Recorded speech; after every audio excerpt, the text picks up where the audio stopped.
Saudara sekalian, orang banyak berbicara tentang panggilan. Dan orang bertanya-tanya, panggilannya apa? Nah, berbicara tentang panggilan, itu menyangkut berbagai bidang. Saya pernah ketemu dengan seorang wartawan, dan dia dalam keadaan capek, dan dia harus bekerja sampai malam, bahkan sampai pagi, dan sewaktu-waktu dipanggil oleh atasannya untuk berangkat pergi untuk meliput suatu peristiwa. Dan seringkali peristiwa itu adalah peristiwa yang tidak tergantung waktu. Kadang-kadang di waktu tengah malam, waktu orang masih tidur enak. Tapi ada satu peristiwa, dan peristiwa itu bisa saja terjadi di tempat-tempat yang sangat berbahaya. Saya tanya kepada dia, kok Anda mau pekerjaan seperti ini? Dia hanya berkata begini, saya punya panggilan untuk pekerjaan jurnalistik. Jadi kalaupun saya ditugaskan di tempat-tempat seperti di perang, ya saya harus siap mati. Gitu. Nah, ini kalau kita berbicara tentang panggilan. Nah, bacaan yang akan menjadi renungan kita pada hari ini, yaitu dari Perjanjian Lama, itu dari Imamat pasal 8 yang berbicara tentang bagaimana Musa melakukan upacara pentahbisan Harun dan anak-anaknya sebagai imam. Mereka diurapi dengan minyak, darah korban ditempatkan pada tubuh mereka, dan pakaian imam dikenakan kepada mereka. Nah, ini merupakan tindakan yang berkaitan dengan masalah panggilan sebagai imam. Dan dengan diurapi itu dengan minyak, darah korban ditempatkan pada tubuh mereka, dan pakaian imam dikenakan oleh mereka, ini merupakan tanda pengudusan. Pengudusan dalam bahasa Ibrani itu berasal dari kata kados. Kados ini bukan dalam arti mereka ini orang-orang suci, tidak. Tetapi mereka itu adalah orang-orang yang dikhususkan. Kados itu dipisahkan, dikhususkan untuk suatu tugas tertentu. Jadi kalau bicara tentang pengudusan ini bukan cuma menyangkut masalah orang, tapi barang-barang tertentu pun itu disebut kudus, artinya barang-barang itu dipisahkan untuk Tuhan. Jadi ini panggilan ini memang betul-betul diuraikan di dalam Imamat pasal 8 ini. Dan dalam Perjanjian Baru berbicara tentang panggilan uh, Timotius. Paulus menegaskan kepada Timotius dalam 2 Timotius 1 ayat 1 sampai 14 bahwa panggilannya adalah untuk melayani Tuhan dengan iman dan keberanian. Dan Paulus berbicara di sini tentang anugerah dan kuasa Roh Kudus yang ada padanya sejak ia ditakbiskan melalui penumpangan tangan. Nah, di sini kita lihat pengurapan dengan minyak, penumpangan tangan ini adalah suatu tanda bahwa ini adalah suatu panggilan khusus. Nah, suatu panggilan khusus, pertanyaan pertama ialah, siapa yang memanggil kalau begitu? Nah, kalau di dalam bidang-bidang lain, seperti kita lihat Presiden Prabowo memanggil orang-orang tertentu untuk menjalankan tugas-tugas tertentu atau untuk mewujudkan visi dan misi daripada presiden. Nah, tentu mereka ditempatkan untuk bidang tertentu dan bidang itu adalah dikuasai oleh mereka untuk mewujudkan visi dan misi dari Presiden Prabowo. Kita lihat tidak semua orang yang katakanlah dulu mendukung Prabowo dan sekian juta itu semuanya dipanggil, tidak. Hanya orang-orang tertentu yang dipanggil. Nah, siapa yang memanggil? Yaitu yang punya otoritas. Presiden Prabowo adalah punya otoritas untuk menjalankan kebijakan-kebijakan politiknya atau yang merupakan amanat dari rakyat untuk dilaksanakan di dalam pemerintahannya. Nah, kalau kita berbicara tentang panggilan yang kita sudah bicarakan di dalam yang sudah menjadi landasan kita itu di dalam Imamat dan 2 Timotius ini, tentu yang memanggil di sini adalah Tuhan sendiri. Nah, Tuhan merupakan otoritas tertinggi yang memanggil seseorang untuk apa? Untuk melaksanakan visi dan misinya untuk dunia ini. Nah, setiap orang dipanggil oleh Tuhan untuk menjadi saksinya di bumi ini. Tetapi ada orang-orang tertentu dengan kekhususan tertentu untuk melaksanakan tugas tertentu. Dan di sini yang kita lihat, yaitu bahwa di dalam perjanjian lama itu disebutkan para imam untuk tugas-tugas tertentu, di dalam perjanjian baru kita tahu yaitu para murid. Murid-murid Yesus ini, mereka dipersiapkan. Mereka dipersiapkan dan untuk itu mereka kemudian dipanggil.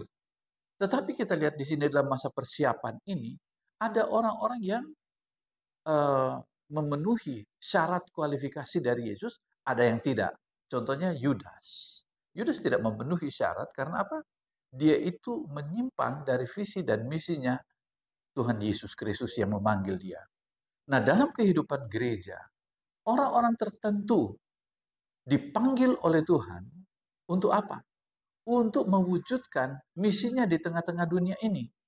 Dan mereka-mereka itu adalah murid-murid Yesus. Nah, murid-murid Yesus itu yang ada sekarang ini, itu tidak bisa lepas dari apa yang sudah dicontohkan oleh Yesus melalui murid-muridnya. Ke-12 murid itu, yang kita tahu di mana Yudas digantikan kedudukannya oleh Matias, murid-murid ini adalah orang-orang yang dipersiapkan oleh Tuhan untuk melaksanakan misinya. Inilah panggilan kita. Nah, suksesi daripada para rasul ini itu diteruskan oleh gereja. Nah, orang-orang yang dipanggil ini ialah mereka tetap sebagai murid Yesus. Siapa mereka? Kalau kita lihat tadi orang-orang yang dipanggil oleh Prabowo, mereka memiliki kekhususan, keahlian khusus di bidang pendidikan, bidang ekonomi, bidang militer, dan sebagainya. Di dalam panggilan sebagai murid Yesus, maka tentu kita memiliki keahlian tersendiri, kekhususan. Dan kekhususan itu adalah, pertama tentunya, dia memiliki hubungan yang dekat dengan yang memanggil dia. Saya ingat satu wawancara dengan Profesor Stella Christie, yang dia adalah seorang profesor di China. Rupanya, kenapa orang bertanya-tanya, kenapa dia yang dipanggil? Yang pertama ialah dia bertemu dengan Menko Luhut pada waktu itu di sana, di Beijing, dan kemudian mereka bercakap-cakap, dan oleh karena dia adalah satu-satunya orang Indonesia di universitas itu, dia dipanggil untuk ketemu dengan Pak Luhut. Sesudah itu Pak Luhut perkenalkan dia kepada Presiden Prabowo. Nah, di sini kita lihat ialah bahwa orang yang dipanggil adalah orang yang dikenal. Orang yang dipanggil itu adalah orang yang mempunyai hubungan yang dekat dengan yang memanggil itu. Dalam kehidupan Kristen, dalam kehidupan gereja, orang yang dipanggil oleh Tuhan untuk dipakai oleh dia adalah orang yang kenal dengan Yesus, dikenal oleh Yesus, dan kemudian punya hubungan yang dekat dengan Tuhan. Nah, oleh karena itu, kalau orang bertanya, dari mana saya tahu bahwa saya ini adalah orang yang dipanggil oleh Tuhan untuk melaksanakan misinya? Pertama, dia sudah harus percaya kepada Yesus dan menerima Yesus dalam kehidupannya. Atau dengan kata lain, dia memiliki hubungan pribadi dengan Yesus. Dan di sini orang banyak kecele, banyak yang salah. Mereka berpikir bahwa orang yang sudah punya hubungan dekat dengan Yesus adalah orang yang sudah melakukan pekerjaan Tuhan Yesus. Belum tentu. Belum tentu. Pertama, dia kenal, dia punya hubungan dekat dengan Tuhan Yesus. Seorang hamba Tuhan, namanya Oswald Sanders, dia katakan, Christianity is not activity. Kekristenan itu bukan masalah kegiatan yang dia lakukan di gereja atau di mana saja. Bisa saja. Dan dia bilang, Christianity is relationship. Kekristenan itu adalah hubungan pribadi dengan Yesus. Kita kenal dia. Dan bukan cuma kita kenal begitu saja, tapi kita mengenal dia itu begitu dalam, begitu dekat. Nah, bagaimana caranya? Nah, dia tidak mungkin kenal dekat dengan Yesus, kenal isi hati Yesus hanya dengan melaksanakan kegiatan itu, kegiatan sana, dan dia tidak memiliki doa, membaca Alkitab, tidak punya waktu untuk berbicara dengan Tuhan. Dan ini sangat penting, sangat penting. Uh, oleh karena itu Yesus menegur sebetulnya Marta. Dalam Lukas pasal 10, ayat 38 sampai 42, dia katakan bahwa Marta, Marta, engkau terlalu sibuk dengan dirimu sendiri. Tapi lihat Maria. Maria ini duduk dekat kaki Yesus dan mendengarkan perkataannya. Di sini bukan berarti bahwa orang duduk-duduk saja atau tidur-tidur saja. Bukan itu, jangan ditafsirkan seperti itu. Tetapi apa yang dimaksudkan oleh Yesus di sini ialah dengar isi hati Yesus. Dan biarkanlah kita melakukan apa yang diinginkan oleh Yesus. Bukan menurut keinginan kita. Dan di sini seringkali banyak kali terbalik. Bahwa seringkali kita hanya ingin melakukan keinginan kita dan kita berpikir bahwa inilah keinginan Tuhan. Dan ketika kita punya ada kebutuhan, saya sudah melakukan pekerjaan Tuhan. Tapi kenapa ketika saya meminta sesuatu kepada Tuhan, Tuhan tidak mendengarkan doa saya? Itu salah prosedur dia. Orang yang memenuhi syarat untuk dipanggil oleh Tuhan untuk melakukan pekerjaannya ialah mereka yang duduk dekat kaki Yesus. Dengar perkataannya. Saya punya seorang pembantu pernah, dan orang ini diperkenalkan oleh teman saya untuk membantu di rumah lah gitu. Pas dia datang, itu sudah agak sore. Lalu pada saat yang sama kami mau keluar, ada keperluan. Nah, kami percaya kepada dia, kami katakan kamu duduk aja dulu, istirahat aja dulu. Jadi di ruang tamu ini dikasih minum, kami mau keluar dulu. Kami pulang, dia tidak ada di ruang tamu. Tapi dia ada di belakang di dapur, dan dia kemudian mencopot semua pakaian kotor, termasuk horden, termasuk keset, itu dicuci semua, dan kami sangat kecewa. Karena apa? Dia melakukan apa yang dia ingin lakukan, yang dia anggap itu bagus untuk kami. Tapi bagi kami itu tidak. Oleh karena itu kami sangat kecewa. Banyak orang Kristen seperti itu. Dia berpikir bahwa dia sudah melakukan apa yang baik untuk Tuhan. Tetapi sebetulnya Tuhan bilang, you duduk dulu deh. Oleh karena itu orang-orang yang mau melayani Tuhan, orang yang dipanggil oleh Tuhan untuk melayani pekerjaannya, dia perlu duduk. Duduk di sinilah, yaitu ya belajar. Murid itu adalah syarat untuk memenuhi akan panggilan Tuhan. Oleh karena itu kalau dia murid, ya dia duduk, dia belajar dengar-dengaran, taat. Murid dalam bahasa Inggris itu disciple, itu erat kaitannya dengan kata disiplin.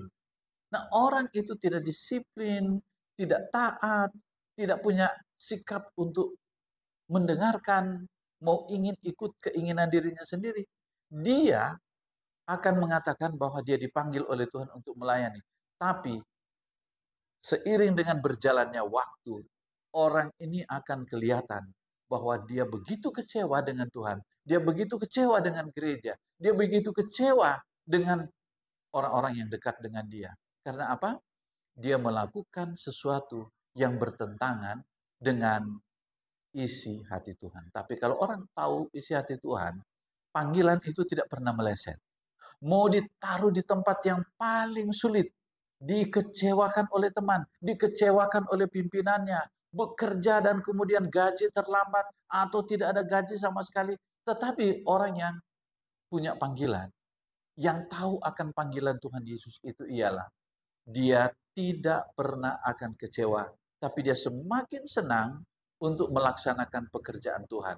Tidak ada kekecewaan, tidak ada keluhan, yang ada ialah dia senang melakukan apa yang Tuhan suruh. Karena Seorang yang mempunyai panggilan adalah orang yang bekerja mengorbankan seluruh waktu, uang, bahkan dirinya sendiri, bahkan keluarganya sendiri, hanya untuk melaksanakan visi dan misi dari Tuhan Yesus. Kita banyak contoh dari mereka yang punya panggilan. Para murid itu, mereka itu semua adalah menjadi martir, mati bagi Kristus. Hamba-hamba Tuhan yang datang memberitakan Injil di Indonesia ini ada begitu banyak. Saya kenal ada beberapa hamba Tuhan yang hidup dengan penuh penderitaan, tapi mereka tetap dengan komitmen mereka. Mereka tidak terpengaruh dengan kebutuhan mereka sehari-hari. Mereka tidak terpengaruh dengan kekecewaan yang mereka dapatkan dari pimpinan gereja mereka. Tapi mereka dengan setia, tetapi pada waktunya Tuhan angkat mereka menjadi orang-orang yang disebut dengan orang-orang pilihan. Apa yang Tuhan panggil, itu tidak salah. Ada orang yang berkata mungkin dia salah karena itu yang penderitaan atau kekurangan, kesulitan ekonomi, itu akan menjadi ukuran mereka. Tetapi panggilan Tuhan tidak akan pernah meleset. Kalau dia tidak dihargai oleh Tuhan di dunia ini, dia dihargai, dia dan keluarganya itu dihargai oleh Tuhan di dalam surga yang Tuhan telah sediakan bagi dia. Inilah keistimewaan orang yang memenuhi akan panggilan Tuhan. Lalu, pekerjaan apa saja dari panggilan itu? Apa saja? Orang itu punya komitmen, yaitu memberitakan Injil Yesus Kristus sampai orang itu bertobat atau orang itu mengenal siapa Yesus. Ini adalah pekerjaan yang paling mulia. Tidak terbatas di atas mimbar. Tidak hanya terbatas di dalam lingkungan atau organisasi gereja. Dia di dalam pekerjaan misi, di dalam pekerjaannya, tapi hatinya untuk pekerjaan Tuhan. Banyak orang-orang yang ada di kantor-kantor swasta, di kantor-kantor perusahaan, kantor pemerintahan. Di situ dibangun persekutuan-persekutuan doa, nama Yesus itu terdengar di sana. Oleh karena ada orang-orang yang dipilih oleh Tuhan untuk melaksanakan amanat agungnya. Inilah yang Yesus maksudkan dengan panggilan kita sebagai orang Kristen. Bukan untuk diri kita sendiri, tetapi untuk orang lain, untuk kemuliaan Tuhan, untuk melaksanakan amanat agungnya. Kiranya firman Tuhan pada hari ini bisa memberikan kekuatan bagi kita untuk maju dan melayani Dia. Terima kasih dan Tuhan memberkati.